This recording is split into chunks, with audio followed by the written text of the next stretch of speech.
listening to the Sticks in the Six podcast. Here are your co-hosts, Andrew Forbes, Peter Baracchini, and Alex Hobson.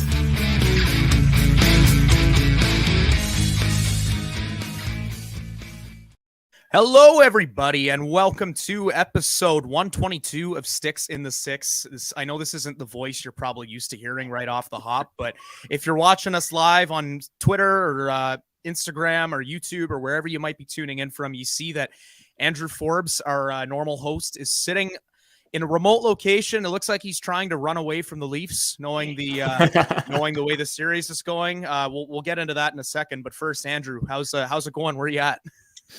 Boys, life is good right now. Life is good. I'm on vacation, a little family vacation out in Canmore, Alberta. So I got a nice, I showed you guys beforehand, nice view of the mountains out in front of me. We're heading down to the hot tub pretty soon with my sister and brother-in-law, and the kids are here. And it's been a hell of a week. Obviously, the Leafs aren't getting things done the way they should be, but we'll obviously talk about that in a little while. Otherwise, man, just enjoying some drinks. Nice flight out here, and just getting some family time in there. Well, it's great to hear that, and yeah, we're not going to keep you for the whole episode, and that'd be torture to make you sit here and talk about the Leafs for half an hour when you're out in Canmore. So we'll keep you for a take or two and then let you go. But on the bottom, who will be staying with me the whole episode because I need someone to bounce my grievances off of, Peter Baracchini. How are you doing, buddy?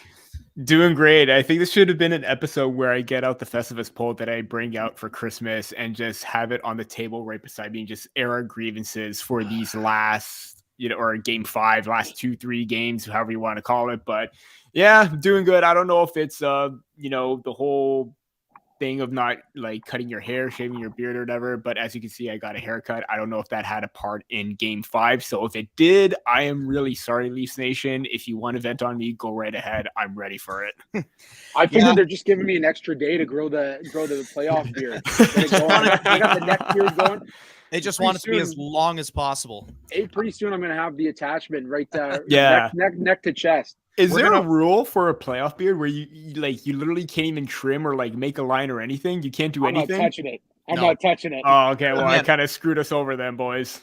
Rest assured, if the Leafs somehow manage to pull out a deep playoff run here, I'm not touching my beard for however long it takes. I've been waiting way too long for this. You know what? We might as well just attack the elephant in the room right now. Rip the Band-Aid off. The Leafs, and it's funny because the way that we're talking right now, you'd almost think that the Leafs just lost game 7, but they didn't. They're still up to 3-2 in the series. They went up 3-1, a couple of crazy comeback wins that sort of got all of us thinking, man, maybe this team is different, but they haven't really demonstrated that yet because they haven't gotten the 4th win. Personally, boys, talking about our personal superstitions and things that we like to do to ensure that, or to make us feel better about the Leafs' chances in the playoffs. I wore my black Austin Matthews jersey for games 3 and 4, and both games they had wicked comebacks. So I was thinking for a second that I may have had something there, that there may have been something there, that I may have found the key to getting the Leafs out of the first round. But then I had it on last night, loud and proud, and they didn't get it done. So today I'm protesting. I'm wearing my Jaguars hat and I'm wearing a Raptors shirt. So no Leafs gear for me today. Forbes obviously still repping the John Tavares Foundation hat, but we'll let that slide because that's for the kids. That's for the kids, boys. There you go. Right. So you know what? Let's just get right into it. They lost game 5. I wouldn't say that they played awful yesterday, but I also wish that they would have seen the opportunity that they had and seen how special it could have been to just close it out in game 5 on home ice and not have to worry about, pressure mounting and having the media in your ear and all that. But as we know, the Leafs do not do anything the easy way. It's always in the most difficult, painful, imaginable way. And even if they do end up winning this series at this point, I think it's got to go 7 just because it seems like there's just no other way out with this team. So, Peter, last night, the Leafs lose 4-2 to the Lightning.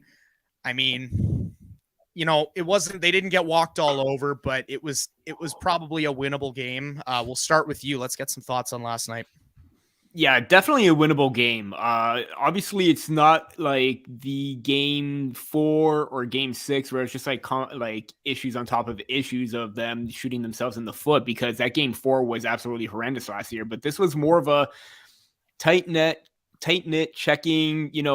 If you make a mistake, you're going to get burned kind of game, and that's exactly what happened. You took an early lead with that Riley goal, which was absolutely huge, and then 26 seconds later, a lot happened on that play leading to the tying goal. A lot happened on the second goal, even on the third goal. It's just a matter of like key moments at certain points where issues just piled up on them.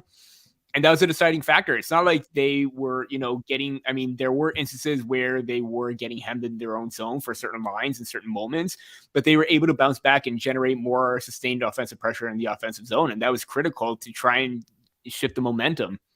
Yeah, Peter. I was just about to say, we kind of saw that with the Matthews goal, but then again, it just wasn't enough. Yeah, Peter, you make a great point, because I feel like that was one of those things that we were looking at in games 3 and 4 as a positive. Even though the Leafs didn't play great all game, Samsonov came up with massive saves in both the third and fourth game. And his save percentage on paper doesn't look good, but he made the saves that mattered in overtime. And that, like, when we talk about things like that, like not allowing back-breaking goals, like the one that he allowed to Esamon or Asamon, I don't know how to pronounce that name. Is it Asamon? Okay, Asamon, yeah. Yeah, goals like that backbreaker to Asamon yesterday is precisely what we were talking about the Leafs avoiding in games 3 and 4. So hopefully that's not a continuing trend, but that obviously ended up being the case last night, which was unfortunate. Forbes, I don't know if you watched any of the game last night or if you were just sort of keeping tabs on it out there in AB or what, but thoughts or no thoughts. I mean, you've been a Leafs fan long enough to know what this team does. And so you can, even if you didn't watch, you could probably envision how last night's game went. So let's get some thoughts from you. So I'll tell you this. I had, first off, the time change threw me off like crazy. So I was ready to sit down at 7 o'clock, grab a few beers here in Alberta, watch the game. Then I realized we're out at 4:15. We're up in Lake Louise. And I'm like, I think I got to hit record on this because it's at 5 o'clock. Anyways. That aside, I wasn't going to watch. I was going to come home back to the Airbnb we're at and sit down, have a few beers, and watch the game. And then I had a guy who sat down, or it's a guy from work, and I'll be honest with you, this guy doesn't know hockey. Doesn't know hockey. One of those bandwagon guys, right? But he's in a hockey pool for the playoffs, and he decided to take all Tampa Bay players. Obviously, he knows they're taking on the Leafs in the first round. He knows the Leafs' history in the first round, so. All I get from him is a text at about, 7 o'clock our time saying, with just a smiley face. So I knew right away Tampa had won and kind of ruined it for me. I didn't watch the game. I ended up kind of following along on Twitter a little bit. And as Peter saw, I tweeted out or retweeted Mark Masters today about Hull being on for 73% of the Leafs goals against this playoffs. I love that you guys brought up Samsonov because I think this is 1 year where we can't sit back and just blame the goaltending. The goaltending has been incredible. He's kept them in games. Yeah. He's, like you said, the numbers on paper don't kind of show that. That being said, there's been some incredible saves throughout the comebacks where he gave the Leafs a chance to get back in the game, and that's exactly what he's supposed to do. I am going to bring up a little T-Swizzle song here for you guys. It's called Exile, and it's with Bon Iver. And I don't know if you guys have ever heard this song, but it goes, I've seen this film before, and I didn't like the ending. And we're getting very, very close to reliving the same film, the same timeline, the same everything. And I'm going to sit here and tell you guys right now, if the Leafs can't get it done in Game 6, they lose the first round again. Yeah. I guarantee it. Mm-hmm. I 100% guarantee it. That John Cooper Tampa Bay Lightning team will outplay the Leafs in Game 7. There's no ifs, ands, or buts about it. Yeah, I mean, the only saving grace I think that you have there is Samsonov standing on his head and pulling out a shutout or a 1-goal performance out of his ass. But even if he only allows 1 goal, who knows? Leafs will probably score none that game.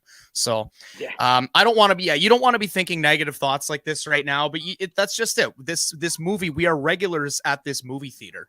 Like they have their own theater for Leafs fans specifically, and they play the same movie every year at the same time, and the same fucking group of people shows up every single time, and they walk out feeling the exact same way at the end.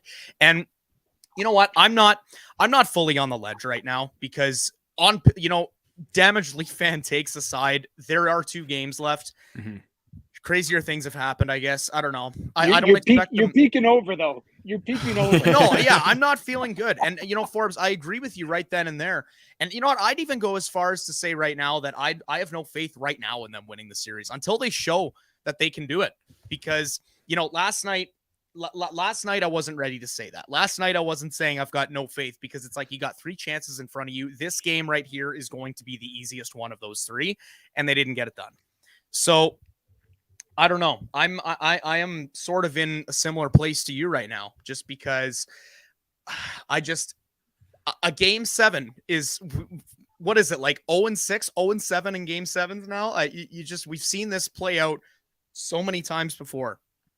And saying the Leafs will lose a game 7 doesn't necessarily mean they're going to go in and choke the series and lose in embarrassing fashion.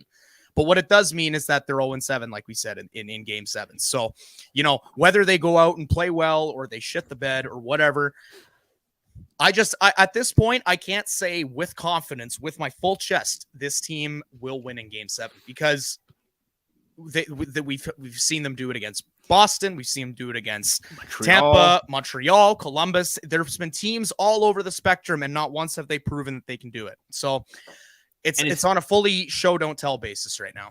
It's interesting that you brought up that you're trying to remain optimistic too, and like obviously the media was in the locker room or they were getting a sense that the players are optimistic, they're ready for the challenge. They've shown that killer instinct that they've shown in game 3 or 4 that were evident but weren't evident in game 5. But at the same time, Tavares said, short memory, turn the page. If they're upbeat like that, that's great. They're being optimistic. But at the same time, like you said, Alex, it's got to get to a point where you can't just say it anymore. You got to mean it with your play. And, we've heard this time and time again where it's just like, we're ready. We're up for it. We're going to go in. We're going to turn the page. We're going to do what we're going to do.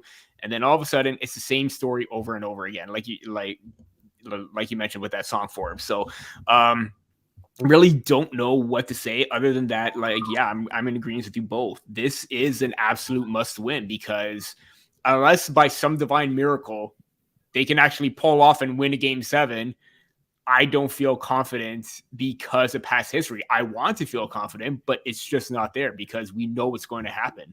It's evident. It's going to be, what's the word I'm looking for? I don't even know the word I'm looking for right now, but this is what the team's doing to me right now, kind of thing. Here's the thing, though, Peter, and like you mentioned it, and Mark Shag, shout out to Mark Shag at the Hockey Raiders as well, who mentioned as well. It's not on the ice. The play is not horrible. They've had some bad runs of like 20 minutes or so where they've really shut down, let Tampa take over.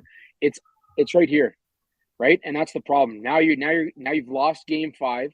You're going into game 6, and it's right here. And if you can't get it done in game 6, what's that? I said, what year is it? Yeah.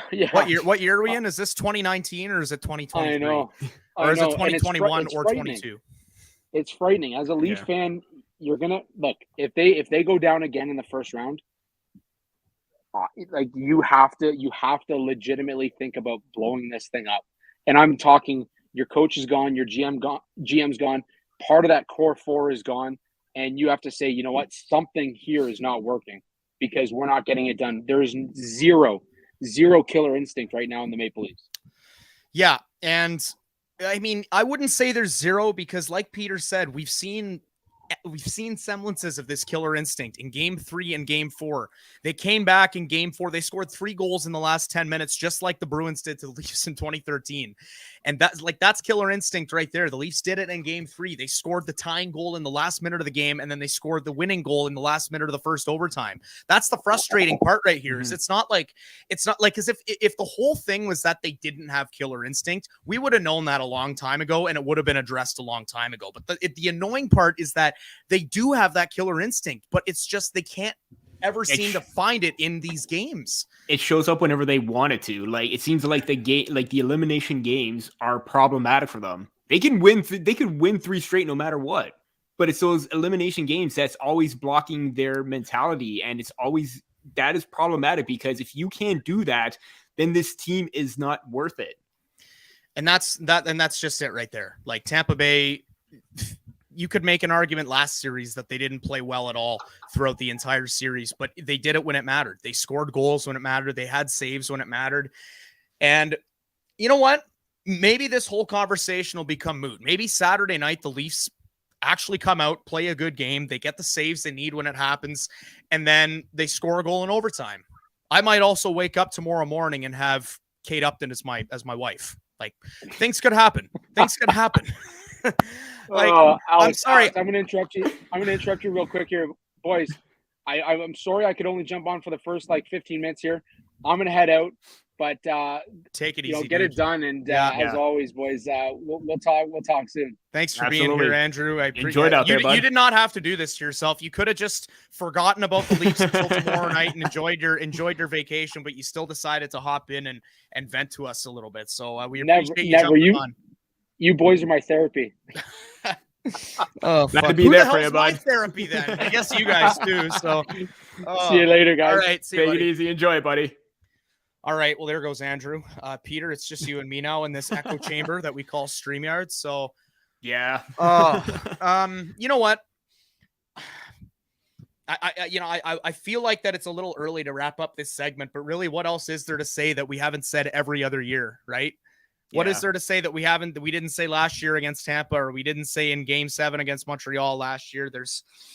You know what? I guess what we should do is we just talked about how there is still a little bit of killer instinct in there, and they have it deep down. We saw it in Games 3 and 4. That is somewhat of a positive, I guess. Yeah. So why don't we just talk about something else that's sort of on the positivity scale right there, and that is Matthew Knies. Yes. Now, this is a guy who, and I made a tweet about this 2 days ago or something like that, who, when he was wrapping up his NCAA season, I remember so many Leafs fans on Twitter that you had your group out there who was excited and saying, okay, this guy's going to be sick. He's going to join the lineup and they're going to be awesome. But then a large sum of Leaf fans out there were rightfully skeptical about Knies. Not so much skeptical, but just staying conservative about it, because, this is a guy that didn't totally light the lamp in NCAA. He was a point a game player, but it's not like he had like a Johnny Gaudreau or a Jack Eichel type of season. He's a guy that Leaf fans have high hopes for. He's a prospect that the Leafs have not had in a long time, but he's the type of player that the Leafs really haven't had in a long time.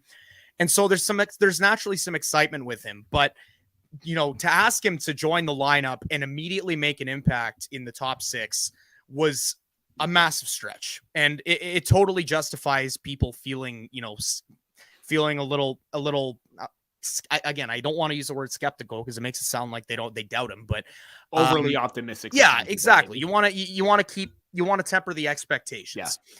And that made total sense. But, to see what Matthew Knies has been able to do since he's joined the lineup, and not so much offensively, but just in terms of his play driving and the fact that he's been able to slide in alongside some of their best players and hold his own, which not a lot of players can do.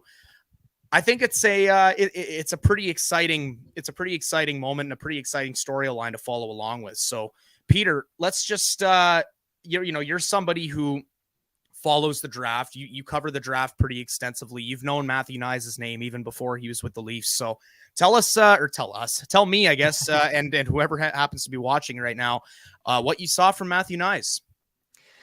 I saw a young kid that wasn't fazed by the moment. And this is, like you said, this is a player that finished off his collegiate career in that same building and lost the NCAA championship, and even joked about how he hates that building because of said moment. And, obviously with the Michael Bunting suspension, it was a perfect opportunity for him to come in and show his worth. We saw that in Game 2, little bits here and there, obviously in Games 3, 4, and 5. You're seeing still some of those rookie mistakes that, young players in that transitional phase make to the NHL. But at the same time, everything that he's doing, all the positives outweighs those 2-3 negatives that he has in a game. And the body positioning, the hands, the ability to drive hard to the net. That is what this team has lacked for so long. They lack that skillful, speedy power forward. And obviously he may not have the best speed right now, but thanks to Barb Underhill, working on the skating, that is a big factor and a big reason why he went back to try and improve his speed, and be a leader for the Gophers this season. And we could check mark those boxes off because we're seeing that pay off right now in the playoffs. And, obviously the goals aren't coming. Everyone's going to say, well, he's got to score at some point. But you know what? 2 assists in 4 playoff games. I mean, that's still very telling that he's still producing at the rate that the team expects him to. The big boys are still firing on all cylinders. Matthews, Marner, Tavares, Nylander, O'Reilly. They're all producing, and you're getting some of that secondary impact from Nyes. And for him to come in, do what he's doing right now, it's evident why Keefe didn't take him out for bunting in Game 5, which may or may not have been a good choice, but to keep Nyes in was the right move because he has earned that spot. He has earned the opportunity, and this is going to go well for him possibly down the line. Well, I'm not going to jump the gun and say, hey, he's going to do well in the second round because we're not even there at that point, but for next season and beyond. So this is great for him to get that, moment, playing the key moments, those game-breaking situations. And in addition to that, on for the game-tying goal in Game 3, game-winning goal in Game 3 in overtime. Then he's on the game-winning goal in Game 4. May have not been a contributing factor, but the fact that he's in position, getting in the lanes and blocking shot or blocking the view, that's huge. That's a big momentum changer for the team right there. My bad. He was also on the ice, I'm pretty sure, for one of the goals last night. I think it was Matthews' goal. The goal that made it 3-2. So yeah. Oh, I should also say the Riley goal too, because he assisted on that one. But, okay, so never mind. Yeah, maybe. But if he was in that situation, then again, that just affirms Keith's, mindset that he can trust this kid no matter what. Yeah, and given the way that he's been playing so far, I think this almost certainly sets him up for a full-time roster spot in 2023-24. Yeah. I am sorry. I have the hiccups right now.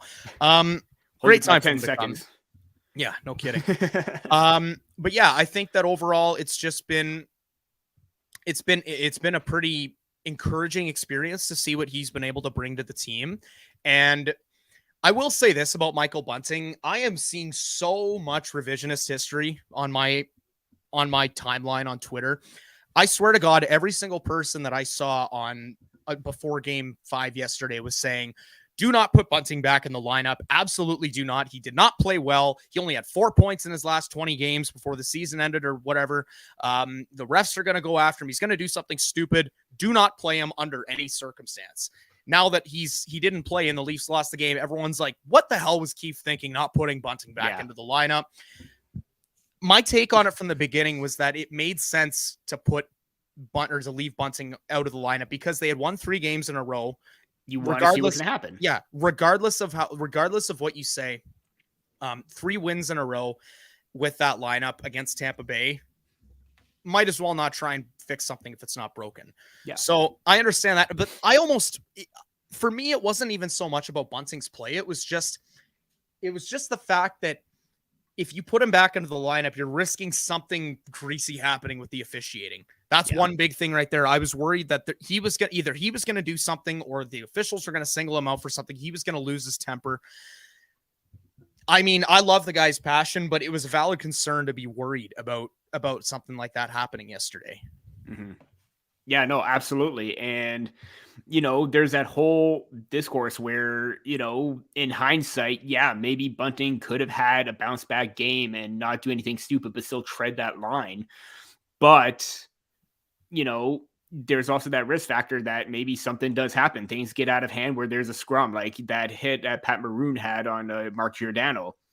Bunting would have gone in there to his defense, but at the same time, has he earned the trust? I mean, Keefe has said that he trusts Bunting wholeheartedly, and maybe Bunting may have learned his lesson, but there's still that if factor where maybe he does get a high hit on him and then all of a sudden it's another ejection or another misconduct kind of thing. And you don't need that at this point. Yeah. And you're talking about a guy who another thing, he wasn't playing that great heading into the playoffs. And, you know, like I said, I'm a huge Michael Bunting fan. There was a time when I was, why do these things happen right as I start to speak? There was a time when I was fully on the bandwagon of re-signing him to an 8-year deal. Like, I really, really do like him. Yeah. These are legitimate questions that have to be asked, I think, when it comes to when it comes to the playoffs, when it comes to icing the best possible roster. Absolutely. All right. Well, we have reached the halfway point of the show, which means that it's time for a word from our friends over at the Indie Alehouse in Toronto.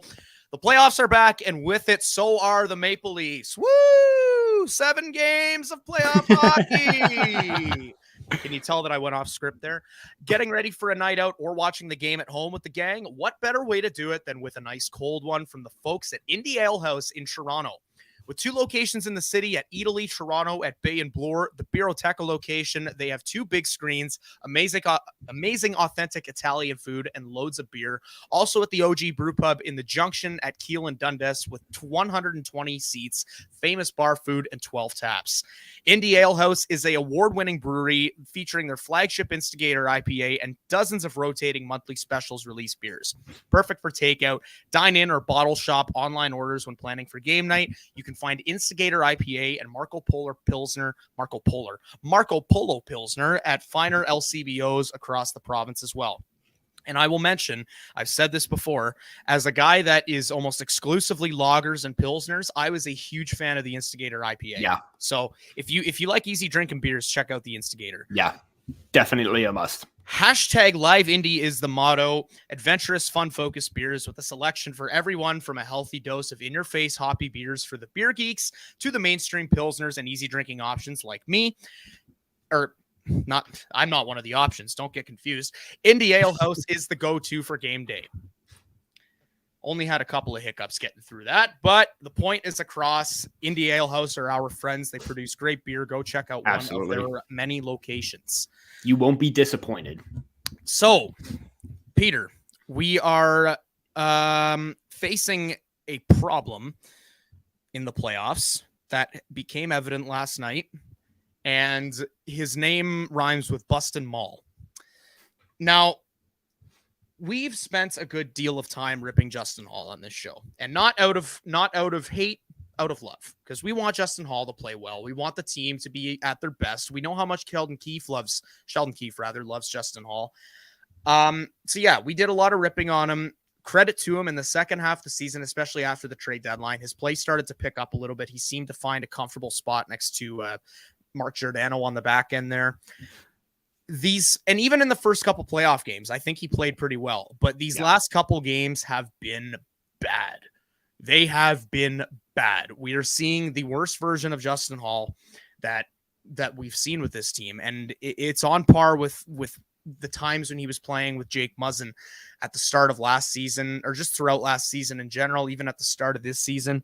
So now we're faced with the question of, is Justin Hall going to be in the Leafs lineup for Game 6?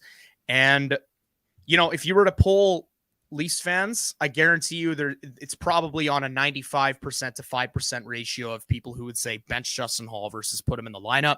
Problem is, he puts in a lot of minutes on the penalty kill. As we all know, he is Sheldon Keefe's best friend. So, Peter, I'm going to start with... I don't have an option but to start with you. There's no one else here I can start with besides myself. Let me get your take on this, because I know that we've all been sort of, you know, honking the horn of let's get Justin Hall out of there and maybe give Timothy Liljegren a look. Shout out to Mike Stevens from the Hockey News. He wrote a really good article about, you know, just how much of a negative impact Justin Hall is having on this team. Peter, if you're Sheldon Keefe, what are you doing for Game 6? And can the Leafs survive if Hall's back in the lineup? I just want to start off with Keith's comment post-game, because of the fact that, listen, Justin Hall's been on for 14 goals against. And apparently those 14 goals against are the most by a Maple Leaf over a decade. That is very telling. And again, he may not have been directly involved in all those goals against, but majority of them have been like either poor decision making, turnover, pivoting to the outside when he should be pivoting inward to take that shot away or lane away from Yzerman in that goal against. How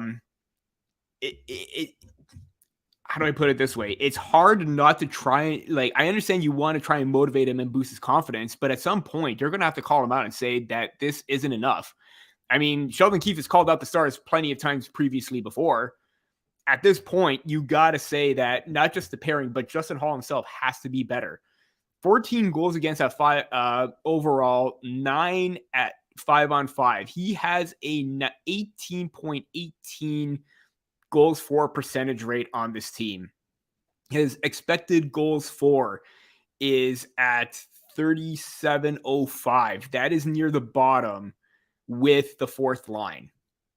That's just unacceptable. And at some point, even in the playoffs, I get he's great on the penalty kill. He's great at blocking shots, but that's all that he seems to do right now. And if you can't have a defender make a great outlet pass, connect on the breakout, carry the puck up, and not panic in any situation, which he has shown a lot this series, that is problematic. And you have a capable defender like Liljegren. Again, we've seen some hiccups of him standing on pucks and passes before, but he is able to bounce back and show that consistency. We have not seen that consistency from Hall. Now, is it going to be risky to insert Liljegren, who hasn't seen any ice time in some time? Absolutely. But at least you know he can get the job done, and he has had that experience with Liljegren, with Giordano before. And let's face it, you're not breaking up McCabe and Brody. Riley looks even the most comfortable with Schenn, even the best, I would say, with Schenn, even better than Brody. Something's got to give, because at this point, he's hurting this team more with his play than helping them out on a penalty kill or a blocked shot. And while that is helpful, being great in one regard is not going to help you at 5-on-5, because the Bolts know that's the guy that you want to smother, because he has been making mistake after mistake, and that has costed them big time. Yeah. Even when that stat first came out after the first couple of games, I think it was like Hall was on the ice for, Jesus, I don't even remember what it was. It was like 9 of the first 11 goals of the series or something like that. Mm-hmm. Even then, it was like half of those goals were on the penalty kill. So I wasn't ripping on Hall too much there, because if you're on the penalty kill all game, you're going to get scored on more often than you're not going to. And, I think it flawed the stat a little bit. Problem is, when that keeps happening and when the number keeps climbing and climbing and climbing and climbing to where it is right now, there's just no way to justify it. Flat out, when this guy is on the ice, we're getting scored on. So I really, really hope that Keefe can show that he's not as stubborn as Mike Babcock was, for example, and changes his lines. At bare minimum, go 7-on-11 and get Hall down to only doing penalty kill minutes. Mm-hmm.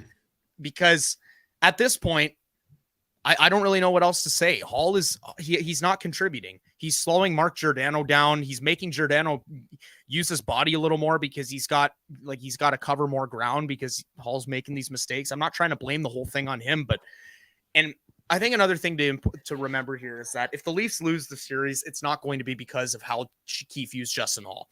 Yeah. But at this point, the Leafs need everything they can, and they need everything to go in their favor as much as possible, at least. And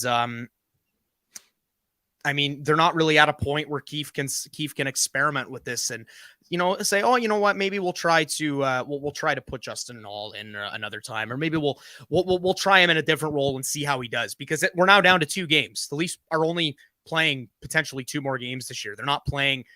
This isn't the middle of February where you've got all this time to experiment with your lines and see what works and what doesn't, or, you've got a certain amount of games where you can try to get one of your players back to a level that he's playing at. If you're not good enough to get the job done right now, you can't be in the lineup. I'm sorry.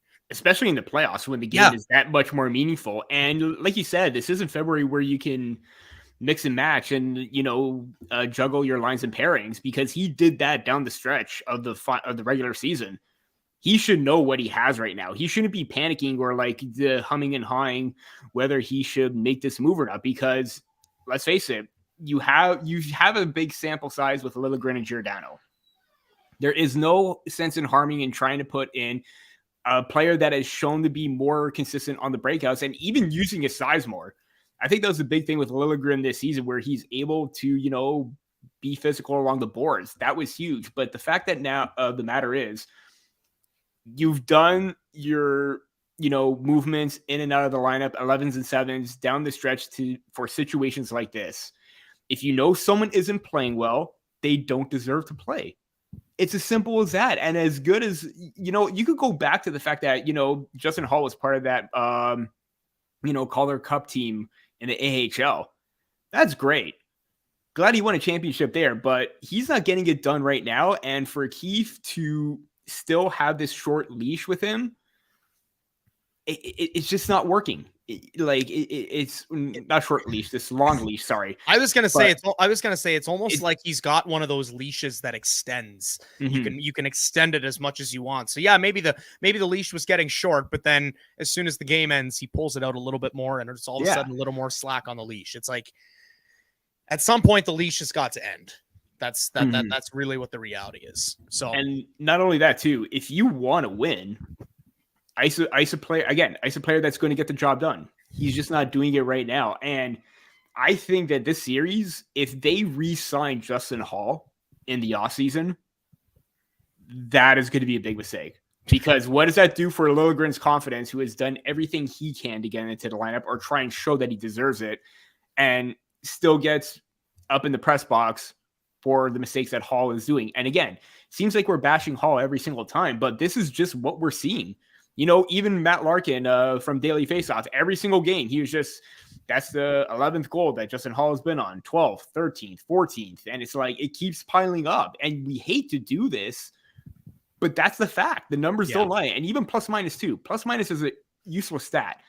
But when you're -3 and you're a direct result of 2 of those 3 goals, I don't know. You can't really work around it at this point. You can't. He's on the ice. Like I said earlier, he's on the ice when the other team is scoring goals. That's literally all there is to it. That's just it. That's the tough part. And I'm sitting here hoping and praying that Liljegren's confidence isn't completely shaken by this. And I can't imagine that Keefe is just got to remember that us being fans, we have no idea what conversations are happening in that room. So I'm sure Keefe isn't just leaving Liljegren in the dark for this, but I also worry about the possibility that Keefe does decide, okay, yeah, it is time to take Justin Hall out, puts Liljegren into the lineup. All of a sudden, you're getting a guy who feels like he hasn't played in a month, and he's going into the lineup against a Tampa Bay team in Game 6 and Game 7, where they're going to be playing their best hockey of the season, and the Leafs are going to be basically playing to.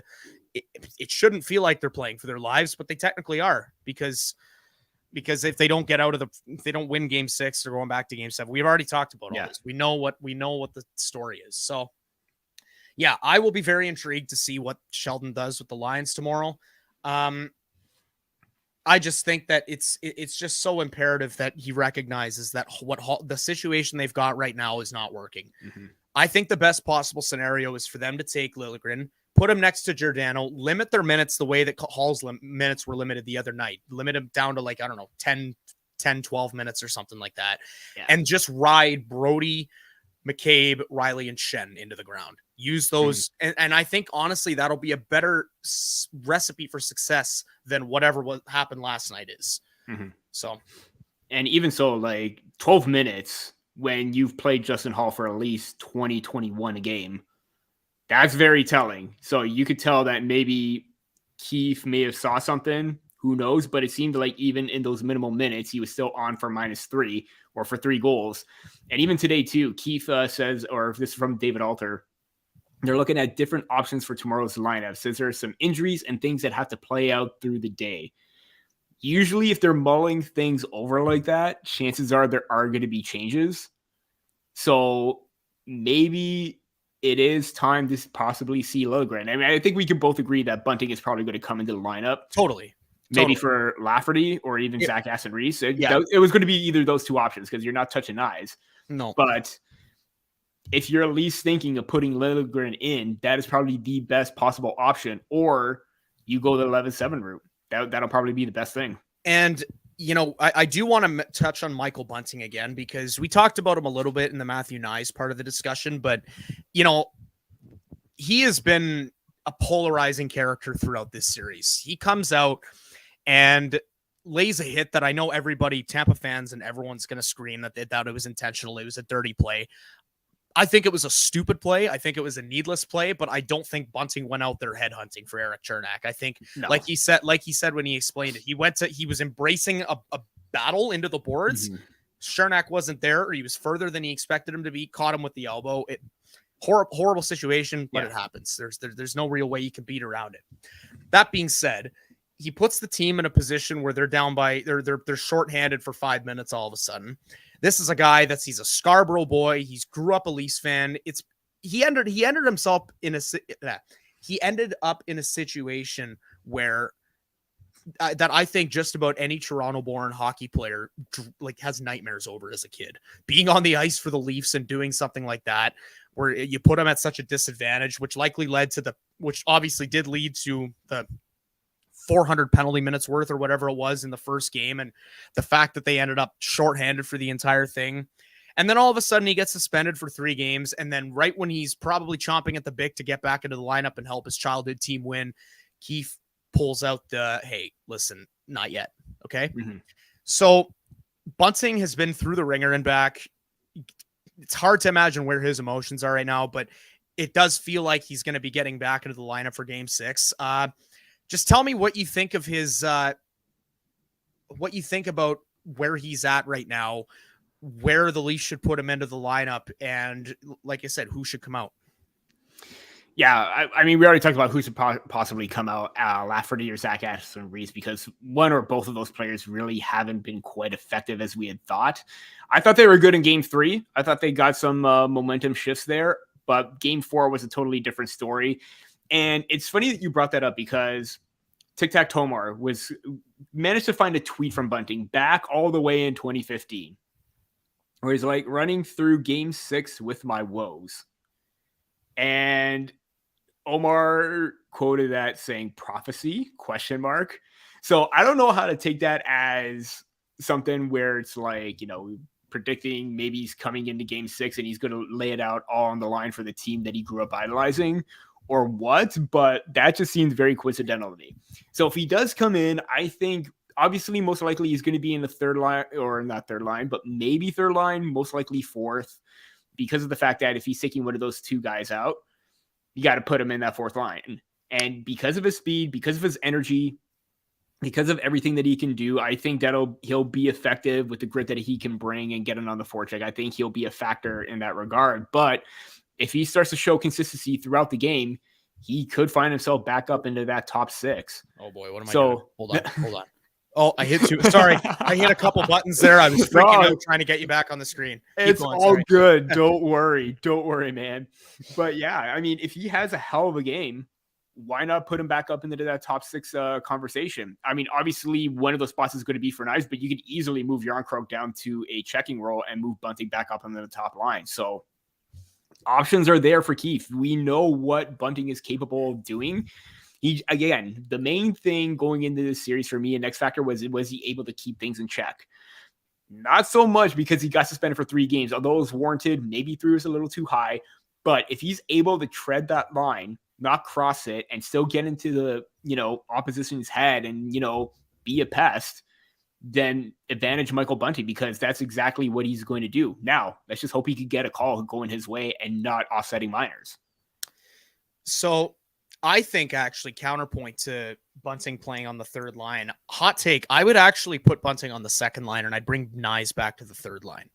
And the only reason I say that is because I know it's not like you're sticking Matthew Nyes on a third line with Camp and Kerfoot or something like that. You're putting him with Ryan O'Reilly and Nola Chari, which is a pretty freaking good third line. They've been effective all series. I just think that, chemistry is one thing that should really be considered here. And it feels like we've barely seen Bunting and O'Reilly play together. I feel like putting him on that line would just sort of make things uncomfortable almost, just because Bunting hasn't really played with either of those two players that much. So if it's up to me, I think the forward lines I'm going with in game 6 are Yarncroke, Matthews, Nylander top line, Bunting, Tavares, Marner second line, Nyes, O'Reilly, Achari third line, and then Kerfoot-Kampf and Lafferty fourth line. Or if you want to go 11-7, take Lafferty out and just go Kerfoot-Kampf as your fourth line. Fair enough. So I would say that's probably the right move. And if you end up in a situation where you need a goal late, then you can bump Nyes back up to the top 6. He's been out there every single game when there's been a moment where the Leafs need a goal. He's been on the ice, which says a lot about Keith's trust in him.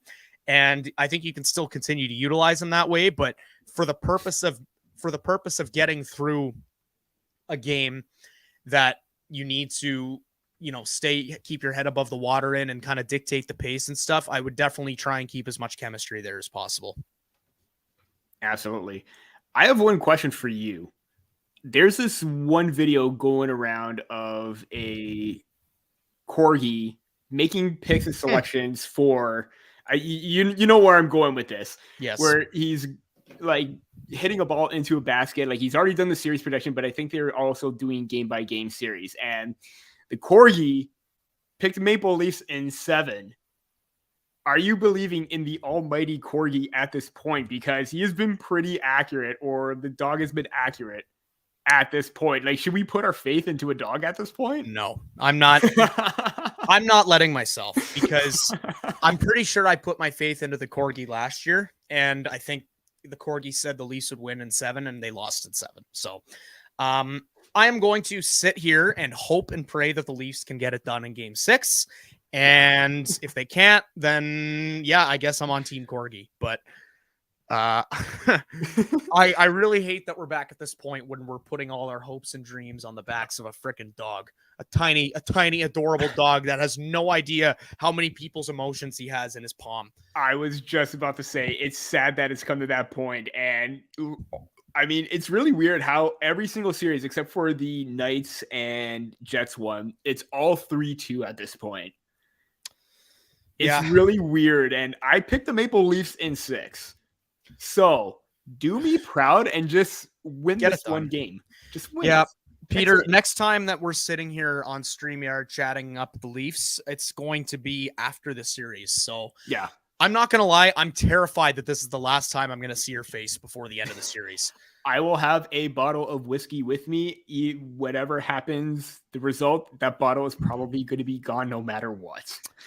Yeah. Well, with that being said, I don't know if there's really all that much left to say that we haven't said already. Leafs, go out there and prove us wrong. Please, just for once in your life, don't do the thing. Just do the other thing, the thing that people think there's no chance you can do. Do the other thing, and I promise I'll leave you alone for the rest of the playoffs. Thank you for tuning. Yeah, thank you for tuning in wherever you are. For Andrew Forbes and for Peter. Yeah, I'm going to restart that. I can't even say go back and cut it out because we're live. So, be sure to go check out our friends at Indie Alehouse. Check us out on YouTube. You can check us out Facebook, pretty much any social media that you can find. You could follow Andrew, the recently departed Andrew, on Twitter at Andrew G. Forbes. You can follow Peter on Twitter at Peter Baracchini, or you can follow myself at A. Hobson Media.